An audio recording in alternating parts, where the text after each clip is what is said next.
अब हम देखते हैं उत्पादन लागतों को कि उत्पादन की क्या लागतें होती हैं। देखो, आपने उत्पादन के प्रकार पढ़े, उत्पादन फलन के प्रकार पढ़े। वैसे दो प्रकार के पढ़े थे ना आपने, अल्पकालीन उत्पादन फलन और दीर्घकालीन उत्पादन फलन। वैसे ही क्या होता है, जब उत्पादन दो तरीके से होता है, दो कालों में होता है, तो लागतें भी दो कालों में लगेंगी, अल्पकाल में उत्पादन लागतें और दीर्घकाल में उत्पादन लागतें। अब यहाँ पर क्या होता है कि अल्पकाल में जो उत्पादन लागतें हैं वो दो प्रकार से लगती हैं। अल्पकाल में जब उत्पादन लागतें लगती हैं तो यहाँ पर हमारे पास दो प्रकार से लागतें लगती हैं। पहली क्या है आपकी स्थिर लागतें, पहली है क्या स्थिर लागतें, और दूसरा है आपकी परिवर्तनशील लागतें या परिवर्तित लागतें। स्थिर लागतें और दूसरा आपका क्या है परिवर्तनशील लागतें या परिवर्तित लागतें होती हैं। तो ये दोनों लागतें हम किस पर देखते हैं, यहाँ पर क्या है कि जब हम साधन यूज करते हैं तो ये क्या है स्थिर साधनों पर लगती है। स्थिर साधन, जो साधन स्थिर हैं उस पर लगने वाली लागतें, और ये क्या है परिवर्तनशील साधनों पर लगती हैं। ये किस पर लगती है, परिवर्तनशील साधनों पर लगती है। अब स्थिर साधन क्या होता है और परिवर्तनशील साधन क्या होता है, ये हम डिस्कस करते हैं। देखो, इससे पहले हमने अल्पकालीन उत्पादन फलन को पढ़ा था। उसमें क्या था कि जो हमारे उत्पादन के संसाधन होते हैं उनको हमने कुछ को स्थिर रखा था और कुछ को परिवर्तित किया था। तो स्थिर साधनों को जो रखा जाता है वो स्थिर साधन कहलाते हैं, और जो परिवर्तित किए जाते हैं वो परिवर्तनशील साधन कहलाते हैं। अब लगा लो आप उत्पादन करते हो, तो स्थिर साधन हुए कौन से। स्थिर साधन का मतलब है कि आपने उत्पादन के लिए जो मशीन खरीदी है तो वो स्थिर साधन हुआ। स्थिर साधन कैसे हुआ, स्थिर साधन ऐसे हुआ कि अगर आप उससे उत्पादन कराओगे तब भी उस पर खर्च आ ही रखा है, नहीं कराओगे तब भी उस पर खर्च आ रखा है। तो स्थिर साधन के लिए हम परिभाषा क्या बना सकते हैं, ऐसा साधन जिस पर खर्च उतना ही आएगा उत्पादन हो या ना हो। तो इसके लिए लागतें, जब हम स्थिर लागतों की परिभाषा की बात करेंगे तो क्या होगा, ऐसी लागतें जो उत्पादन के होने या ना होने से स्थिर रहती हैं। जैसे आपने मशीन खरीदी, 1 लाख की आपने मशीन खरीद ली, अगर आपने उत्पादन किया तब भी वो 1 ही लाख रहेगा, आपका खर्च तो आ ही गया, 1 लाख रुपए तो खर्च आ ही गया। और अगर आपने उत्पादन नहीं भी किया तब भी आपका खर्च 1 लाख है ही। तो कौन सी लागत हुई, स्थिर लागत। अब परिवर्तनशील लागत की बात करते हैं। परिवर्तनशील लागतें वे लागतें होती हैं जो परिवर्तनशील साधनों पर लगती हैं। परिवर्तनशील साधन का मतलब होता है जो साधन चेंज होते रहते हैं या बदले जा सकते हैं या रोके जा सकते हैं। जैसे अगर उत्पादन हो रहा है, अगर उत्पादन करना है तो आप मजदूरों को भी बढ़ाओगे, सारी चीज़ कच्चा माल भी लाओगे, तो उससे क्या है कि खर्च बढ़ेगा ना। पर अगर आप उत्पादन रोक दोगे तो ये खर्च जीरो हो जाता है। जो परिवर्तनशील लागतों का खर्च है उत्पादन बढ़ने पर बढ़ता है और उत्पादन शून्य होने पर या उत्पादन कम होने पर कम हो जाता है। तो ऐसी लागतें क्या कहलाती हैं, परिवर्तनशील लागतें। आई होप कि आपको समझ आ गई होंगी कि स्थिर लागतें कौन सी होती हैं और परिवर्तनशील लागतें कौन सी होती हैं। स्थिर लागतों का मतलब कि जो स्थिर संसाधनों पर लगती हैं, और परिवर्तनशील लागत का मतलब क्या है कि जो परिवर्तनशील संसाधनों पर लगती हैं। तो ये दोनों चीजें आपके समझ में आ गई होंगी। तो स्थिर लागतों को लिखते हैं फिक्स्ड कॉस्ट, इसको क्या लिखते हैं फिक्स्ड कॉस्ट, और इसको क्या लिखते हैं वेरिएबल कॉस्ट, यानी जो चेंज होने वाली कॉस्ट है उसको क्या लिखते हैं वेरिएबल कॉस्ट। तो ये भी हमारे पास जो स्थिर लागतें हैं, स्थिर लागतों से क्या बनता है, स्थिर लागतों से बनता है कुल लागत। स्थिर लागत से बनता है आपका कुल लागत, यानी कुल लागत का मतलब टोटल कॉस्ट, कुल लागत बनता है।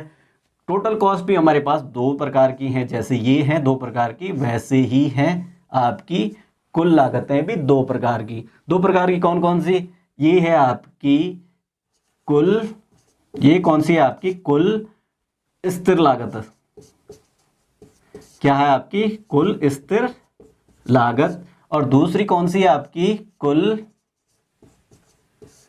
परिवर्तित या परिवर्तनशील लागत। तो दो हुई ना। इसको क्या लिख सकते हैं, इसको लिख सकते हैं टोटल, स्थिर का मतलब फिक्स, लागत का मतलब कॉस्ट। तो TFC हो गया ना, जो आप देखते होंगे फॉर्मूलाज में, वो यही है। TFC कहाँ से आया, यही से आया TFC हो गया। ये देखो कुल यानी T टोटल, परिवर्तनशील का मतलब वेरिएबल V, और लागत का मतलब कॉस्ट। तो ये आ गया आपका TFC और TBC। तो अब हम फॉर्मूला ऐसे बना सकते हैं, टोटल कॉस्ट का फॉर्मूला क्या बन जाएगा, TFC प्लस TBC। तो ये एक फॉर्मूला भी बन गया आपके लिए। ये देखो एक फॉर्मूला तैयार हो गया। अब यहाँ पर जब कुल लागत की बात करते हैं तो कुल लागत में हम इसके बाद क्या देखते हैं, औसत लागत।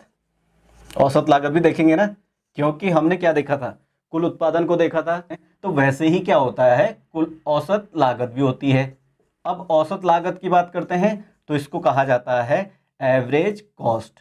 एवरेज कॉस्ट कहा जाता है। तो औसत लागतें भी दो प्रकार की होंगी। क्यों, स्थिर लागत पर अलग औसत आएगा और परिवर्तनशील लागत पर अलग औसत आएगा। तो इसको भी लिखो दो टाइप में। पहला क्या आएगा, औसत, क्या आएगा, औसत स्थिर, औसत स्थिर लागत आ गया। तो औसत स्थिर लागत को क्या लिखेंगे, ए, स्थिर को क्या लिखेंगे F और C, और इसको क्या लिखेंगे, इसको लिखेंगे हम औसत, औसत परिवर्तनशील लागत। औसत परिवर्तनशील लागत यानी इसका क्या आ जाएगा, एवरेज वेरिएबल कॉस्ट। ठीक, ये हो गया ना। अब इन दोनों को भी जोड़ दो, इसका भी फॉर्मूला बना दो। ये एवरेज कॉस्ट का क्या फॉर्मूला आ जाएगा, average cost is equal to AFC plus ABC। तो इस तरह से आपका एक और फॉर्मूला तैयार हो गया। तो आपको फॉर्मूला याद करने की जरूरत ही नहीं है। तीसरा आपके पास क्या होती है, तीसरी आपके पास होती है सीमांत, सीमांत, सीमांत लागत। जो सीमांत लागत होती है यानी MC, मार्जिनल कॉस्ट।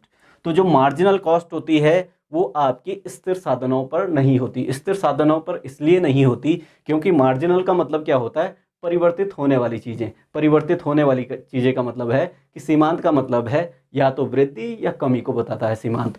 तो स्थिर का मतलब तो स्थिर है, फिक्स है। 1 लाख की मशीन आपने ला दी तो ला दी, उस पर खर्च नहीं बढ़ रहा है, उस पर खर्च नहीं बढ़ रहा है का मतलब उस पर उतना ही खर्च है।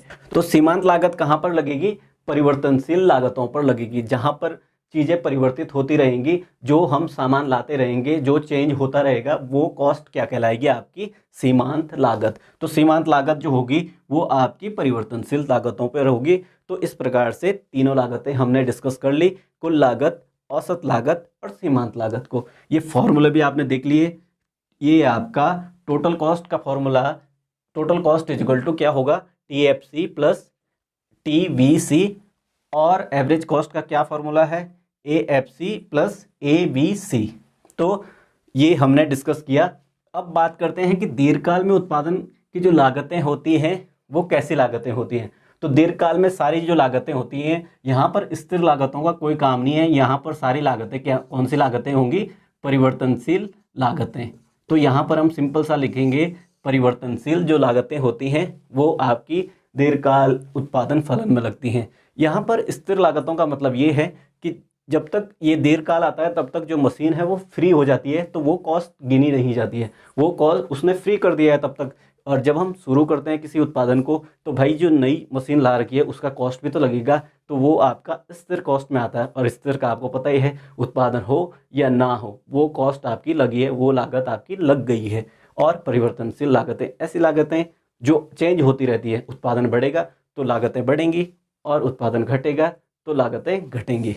अब अगले लेक्चर में हम डिस्कस करेंगे कि कुल लागतें, औसत लागतें, सीमांत लागतें कैसी होती हैं। ये सारी लागतों को हम एक ग्राफ के माध्यम से और एक सारणी के माध्यम से आपको समझाएंगे। तो आई होप कि आपको ये चीज़ें समझ आई होंगी।